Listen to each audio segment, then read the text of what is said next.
妹妹，先别了，别慢点了。嗯， ฉันเล่นไม่ได้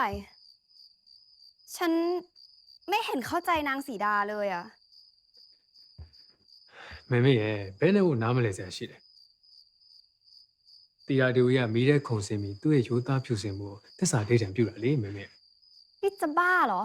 กระโดดเข้ากองไฟก็คือฆ่าตัวตายชัดๆ ยังไงก็ไม่รอด แล้วถ้าไม่รอด จะบริสุทธิ์ยังไงอะ 妹妹，哎呀，实体啊，招呀嘞，妹妹。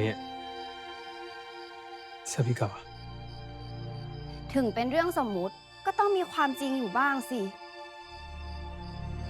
ไม่ได้เล่นไม่ได้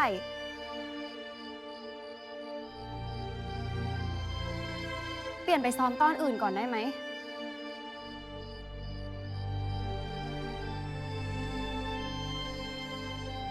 给。这大给第二条口头来看，表面要搞代价，喏。妹妹。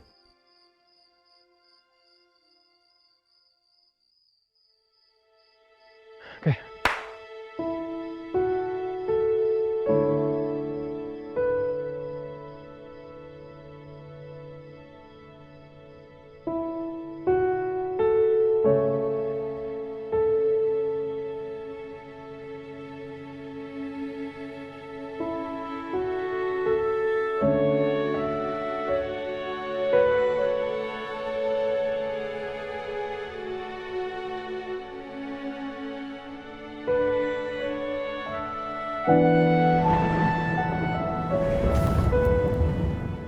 嘿，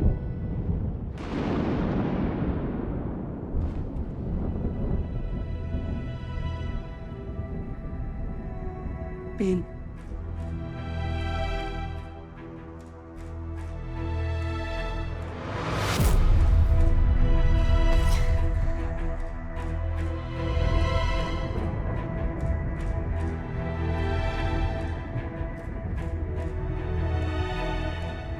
ข้ารักเจ้า ซินแอบชอบนายพลใช่ปะ No way he's not my type at all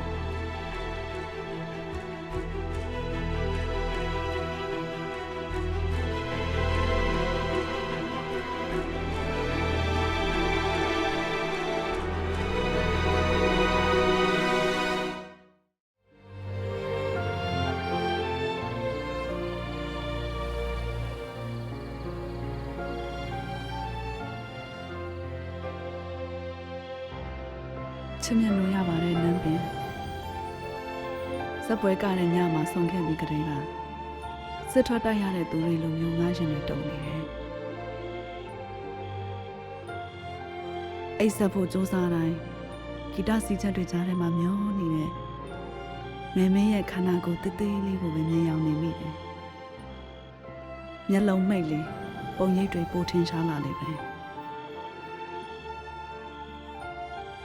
ပန်းရည်ကဥနာကန်ကိုမြင်တဲ့အခါဥနာကန်ခန္ဓာကိုယ်ထဲကပုစပါးကိုမြင်နိုင်တယ်လို့မျိုးမဲမင်းငါ့ကိုမြင်နိုင်မယ်ဆိုလို့ရှိရင်ငါနဲ့ထပ်တူခံစားမိမယ်လို့ယုံကြည်တယ်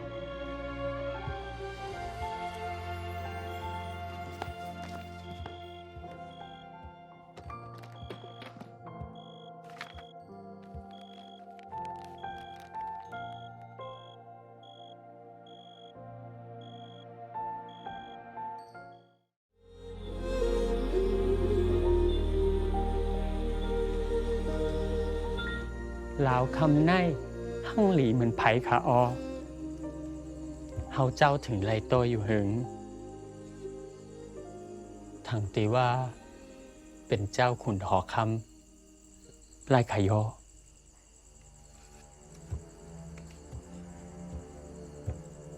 อย่าปิโลไม่ใจอำลาดจอมไผ่ขาออจกจัดตาในแปดกาแปดมาเกิดในโตหังหลีหังงามจิตใจอ่ำจืออ่ำใจ เป็นหือก็เฮาเจ้า อย่าปีกึดมีโตหังเกียวลายเปิดว่าเจ้าเฮาก็เป็นกาเหมือนกันน้องเฮา ไผเป็นน้องสาวสูล่ะ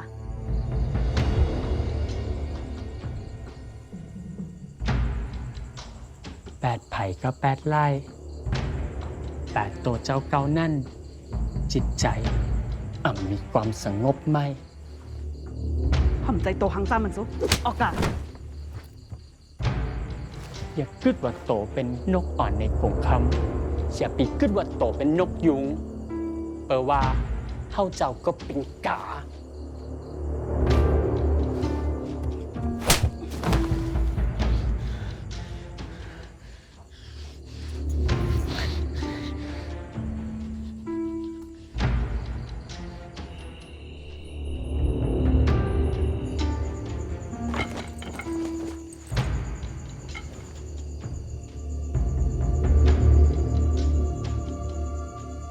หัวใจพิษจักต่างห้าง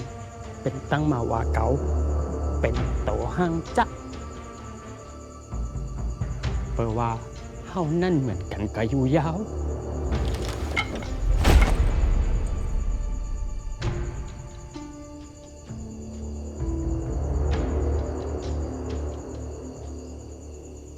เกาหลีจังแต่ว่าวุฒเตวลาฟ้าหลินที่อาบหางกลใจปั่นให้เก่ามาทางว่าไล่เกิดในหางคนยิงเฮาติเฮ็ดขูยาง เปิดโตเจ้าเก่าทางว่าได้เกิดในหางคนยิง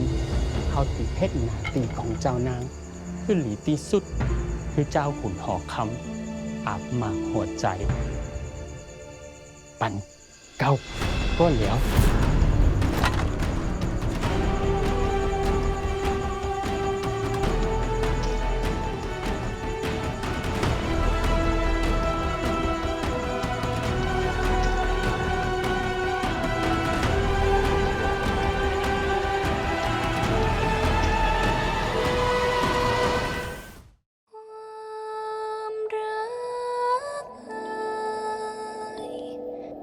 เจ้าลอยลมมาหรือไรเมื่อดนจิตเมื่อดน